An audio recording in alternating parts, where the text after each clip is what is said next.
నా పేరు శ్రీలత.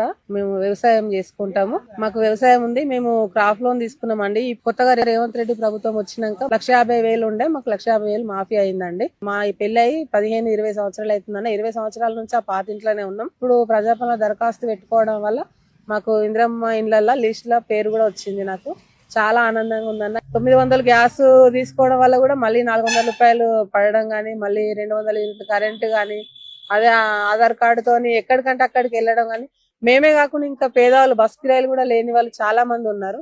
అట్లా అంటే మా మమ్మీ వేరే దగ్గరికి వెళ్ళి వంట చేస్తుంది అన్న. ఊరికి వెళ్ళడానికి పొద్దున 20 రాత్రి 20 కావాలని చాలా బాధపడుతుండే. ఎన్నో సార్లు మమ్మల్ని అమ్మాయి మన చిల్లర ఉన్నాయా అని అడుగుతుండే. అలాంటిది ఇప్పుడు ఒక ఆధార్ కార్డు తీసుకొని పోయి ఆమె వేరే ఊరికి పని వేయి రాగలుగుతుంది. అట్లాగే మా నాన్నగారు కూడా స్ట్రోక్ వచ్చిందన్న. వాళ్ళు చాలా నిరుపేద కుటుంబము. తీసుకోపోతే 3 లక్షలు కట్టామన్నారు. అదే ఆధార్ కార్డు అప్డేట్ చూపించడం వల్ల, ఆరోగ్యశ్రీ పనిచేయడం వల్ల తనకి 20 నిమిషాలలో స్టంట్ వేసిరన్న. మా నాన్నగారు క్షేమంగా ఉన్నారు.